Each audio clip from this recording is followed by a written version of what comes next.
So it is very important to understand how public prayer works in a synagogue, in a synagogue, in a Beth Knesset. That is, there are two types of prayer.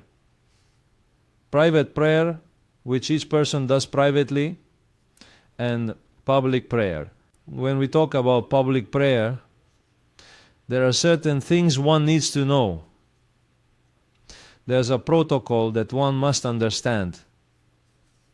So, it's very important to be familiar with the Jewish prayer book. Practically all prayer books, all the Sidurim, contain more or less the same thing. Only some small customs change, but there are several important things to know regarding public prayer. In such a way that when you enter the synagogue, you know how to behave and navigate in a synagogue. Of course, depending on whether it's a conservative synagogue, an Orthodox synagogue, a Reform synagogue, or a Sephardic synagogue, or if it's an Ashkenazi synagogue, the rites will be a little different. But certain principles are generally followed. We will list them here. The first thing is that in our alliance, in Judaism at Sarita, the synagogue, our synagogues, to be called a community, to be called a esnoga, requires that we have 10 Jewish men. Until there are 10 men, it cannot be called a community. It could be a study group or a Torah study center, but we do not call it a community, a Hebrew center, or a synagogue, unless we have 10 men. Adult committed, how many men do we have here today? Raise your hand, gentlemen. 1, 2, 3, 4, 5, 6, 7, 8, 9, 10, 11, 12, 13. We've passed. Okay. We're good. We're on the right track. We're on the right track. 10 men are required. If there aren't 10 men, public worship cannot be conducted. Public services cannot be held in a synagogue. And it's normal for you to see, for example, if one goes to the kotel in Israel, to the wall to pray, you can find many Hassanim, leaders of the public service, of the prayer, saying Minyan, Minyan, Minyan, Minyan, Minyan, Minyan, Minyan. When you hear the word Minyan, it means they are calling men to pray. Because if there aren't 10, you can't pray. Where does the number 10 come from? Okay? The one who established that rule was Ezra, the priest. When he returned from Babylon, he established the reading of the Torah twice a week, on Mondays and Thursdays, and set a rule that there must be at least 10 men. A minimum of 10 men is required to read the Torah in public. If there are not 10 men, the Torah scroll cannot be taken out. Where did Ezra get that number from? Ezra got that number from the encounter Abraham had with the angels. Remember that Abraham, our forefather, he received the visit of 3 angels in his time. One angel to save Lot, another angel to destroy Sodom and Gomorrah, and the other angel to be with Abraham. And Abraham intercedes for the city of Sodom and Gomorrah, saying, if there were 50 righteous people there, would you destroy the city along with the righteous? And if there were 50 righteous, you would not. And he keeps going down until he reaches 10. And if there were 10 righteous, he would not destroy it, and he did not continue further.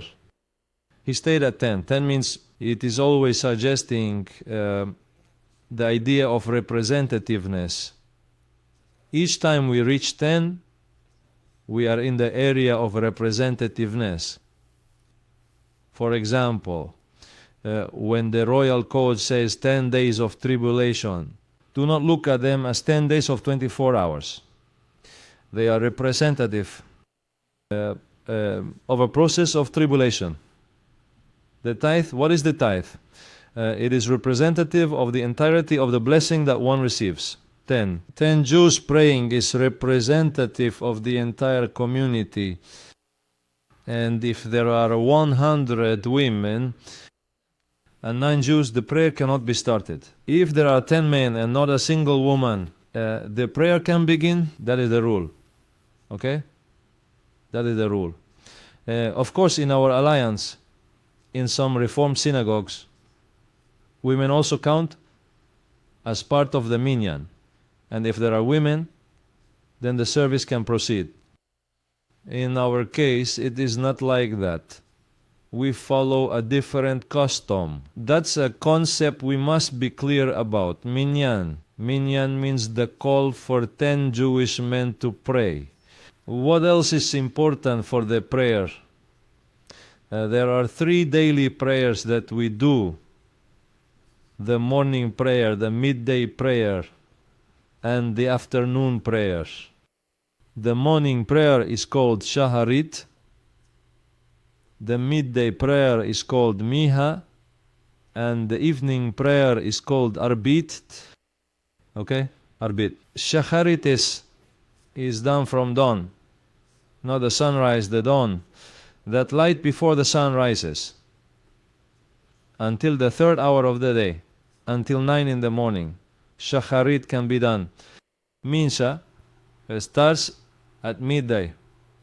When we talk about midday or midnight, we are referring to relative values. Midday is not counted as 12 noon. Midday is, what time does the sun rise? At 7. What time does it set? At 5.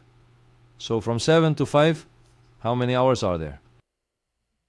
10, half of that is 5 hours. That is midday. In this case, 11 in the morning would be midday.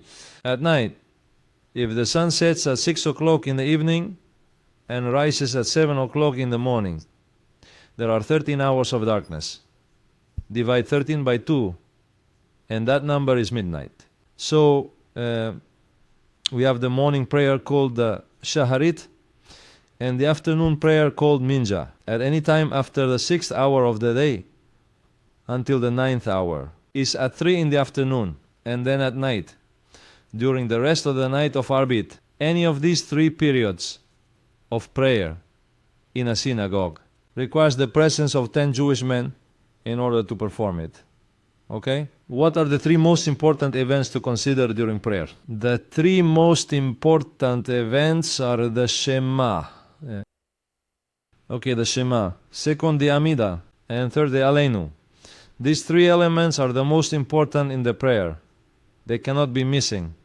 If the Shema, the Amida, and the Aleinu are not included, then the prayer has not been completed. Those 3 things are mandatory. Everything else is optional. Everything before the Shema and after the Shema is cosmetic. It's to enrich, to embellish. Everything before the Amida and after the Amida is cosmetic. And everything that comes before the Aleinu is cosmetic. The core, the central parts that cannot be missing are the Shema, the Amida, and the Aleinu. These are the 3 key moments. In fact, if you only do the Shema, the Amida, and the Aleinu, you have prayed. That's the reason. Of course, it's not the final thing, it's not the only thing, but they are the 3 fundamental structures. It's Shema, Shema Israel, Adonai Eloheinu, Adonai Echad. With the rest of the blessings, all of that is what the Shema is. The Amida and the Aleinu compose a perfect, complete Jewish prayer service. Between one Amida and after the Amida, a half Kaddish is always recited. The half Kaddish marks the separation between one part of the service and the next. The whole purpose of the prayer is to reach the Amida. The Amida is the pinnacle. The Amida consists of 18 blessings. They were written by the prophets of Israel during the time of Ezra. In those 18 blessings are included all the yearnings and desires a human being might have. For example, there it is, we need peace. It is included. There is a part of the Bible that says all of that is in there. That's very important. Do you need health? What else do you need in life? Peace, security, forgiveness. In those 18 blessings, it is incredible how the sages managed within those 18 blessings concentrate all the aspirations and desires of the human being. We haven't found anyone who can say, oh look, there's a human need that isn't included in the 18 blessings. Everything you need is in there. Okay. So, the 18 blessings are always recited standing. And because these 18 blessings are always recited standing, that's why it's known as the Amida. Amida means standing. That's what standing means. The Amida is performed while standing. The feet are placed together, as if you were an angel. Feet together. Before starting the Amida, 3 steps are taken backward and then 3 steps forward. And that's where the Amida begins.